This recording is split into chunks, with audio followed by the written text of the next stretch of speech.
Hello out there. Today I'm going to explain exactly how to find silver inside of your quarters, dimes, and nickels available at your local banks. Today's current date is 3/9/2012. Today would be officially day 11 of coin roll searching with Oppi. I decided to do this tutorial instead. There will be some simulated finds in this video just for teaching purposes. So stay tuned, and I look forward to giving you guys a little bit of knowledge about this great hobby. Step 1. When coin roll searching, make sure that you have a means of getting the coins from the bank to your search location. Keep in mind that coins do weigh a lot, anywhere between 15 to 35 pounds per box. Heavier boxes obviously are the $500 quarter and the $100 nickel, the lightest being the dime. So make sure and go get you something like this, which can carry up to 150 to 200 pounds. A dolly, or some people call it a hand truck, and that will definitely help you in getting some more coin at once. Alright, so for the tutorial, I just want to give a couple little tips or hints, a couple little things you can do before you actually do your coin roll hunting to help you get more coin at once and make the whole process smoother for you and the bank. First of all, you need to contact your bank either by going to the branch or calling them on the phone and order the amount of boxes that you would like in coin ahead of time. I use Chase Bank right now. They're pretty good about it. They will order as many boxes as I want. Since I have a personal account, not a business account, they do not charge me. So make sure that you order them ahead of time. Reason being, there's businesses in your community that are depending on them coins in order to keep their business afloat. So don't be like an asshole and take all the coins, even though, you know, it's pretty cool. Okay, I want to talk about just opening your box. So this is one way you can open your box. Not the way I recommend. You rip it all up, get a bunch of 3 or 4 or 5 pieces of cardboard, and you don't have a box you can use afterwards. Not cool. Method I recommend would be this.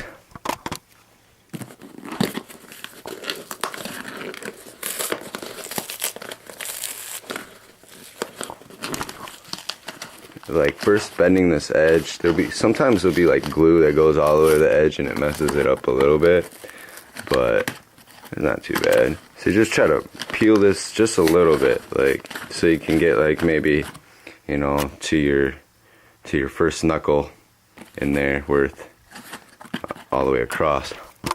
Then you grab it with both hands and pick it up and let its weight actually rip the glue from the cardboard.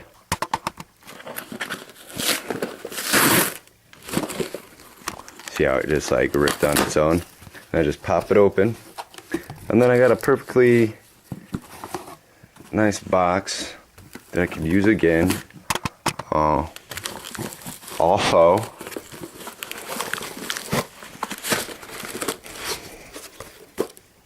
you can also pull one of those, which is kind of cool. That way you can kind of see ahead of time which way your dimes or your dimes or quarters or nickels are facing as far as the roll goes, which will help you in making your coin unwrapping process a little faster. I'll explain that a little later. But like I said, you got this nice box, you know, nice and neat. I could put things back into it if I wanted to.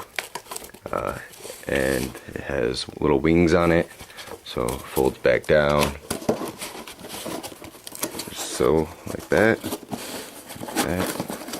So I want to put a little bend in there. You know, if you wanted to put a little tape, maybe. But that's unboxing. Another little side note here, something I want to add. The reason I put these like this is so I can go ahead and get just a quick glance at what type, year types I'm getting from the nickels, quarters, and dimes. Also, if you're lucky, you're able to spot little, you know, rare coins here and there that you can either collect or whatever. Sometimes you see silver right on the end caps too. But this prevents you from unwrapping, you know, say I were to have them in the box, you know, like this. Okay, and I'm just reaching in, and there's a whole box of them, and I'm just pulling them out, and I unwrap this one, and I'm like, oh, it's nothing but 2012 P Mint quarters, and that's all it is. And then the next roll, oh man, it's the same thing. No silver in that, obviously. Cool to have, you know, bank rolls of that. Very expensive to keep around, not very valuable. So obviously you wouldn't want to spend your time unwrapping them rolls at all. You would just simply take them back to the bank, still in the roll, and they'll give you your money for them. But just wanted to give you that. Be back in a sec with more tips. Okay, so now we're going to unwrap the coins finally. I also have a process for this. Let me show you how to not unwrap the coins, or how I suggest not to. Be something like this, I guess.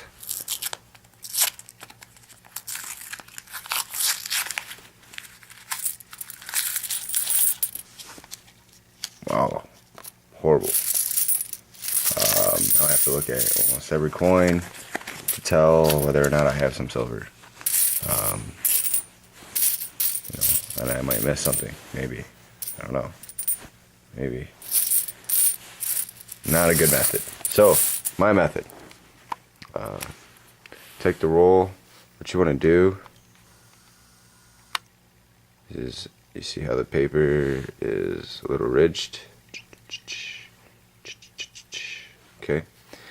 What you want to do is get in between them ridges.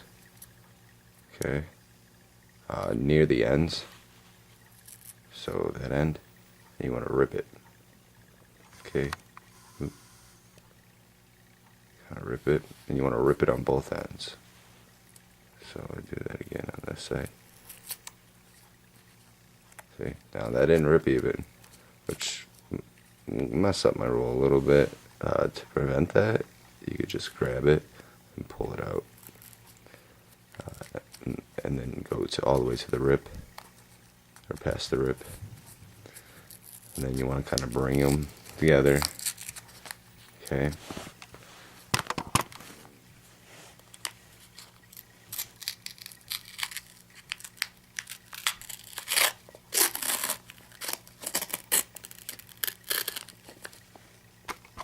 So that's how I suggest to unwrap. No silver in this one, but we'll show you some simulated finds. So unwrapping, same process with the dimes and the nickels. I think the dimes are probably the easiest coin to unwrap. I can do them the fastest, and I've done the most. I can even do them with one hand faster than any other coin. So. Alright, that's my unwrapping tips. Again, that's how to not do it. I have this big mess and I don't know what to do with it. So coin roll searching can be pretty messy. There's a lot of rolls, a lot of boxes you'll end up with, especially if you rip the box up like that. you'll end up with a lot of cardboard all over. Expect a lot of paper and mess. So what I suggest is what I'm doing anyway right now is keeping the boxes. I got a couple ideas for them. Right now I'm just building a tower, but I thought about maybe putting the paper on them backwards, and like maybe putting like a brick design on there and donating it to like a preschool or daycare center, or school, kindergarten, or some sort of kids school where they could use it like a building block. These are semi different shapes, sizes, so it'd be cool for kids to play with, young age or whatever. And it's not going to waste. I'm not throwing it in the dumpster. With the paper, another little thing I was thinking about, maybe making little houses out of these boxes too, and maybe like a piggy bank or something, so you like make a roof out of it like this. I'd have to do a whole video, but I just want to give like a little brief explanation. So like you do the roof like that, okay, and then you take these and you make shingles out of them, and post them all the way down, and then cut a hole in the side of it, keep your kids' change in there, keep your change in there, not collectibles, but just like everyday change. It's something to do with the box, just trying to be creative instead of just throwing it away. Obviously recycling at the recycling center is obvious. I could do that. I will do that more than likely, because of what I have is this much in box and several bags that are about that big full of paper. So I don't think I'm going to be building that many little banks, if any, and I can't keep all these boxes for shoes and stuff forever. Maybe the preschool thing idea would work. I'll have to check that out.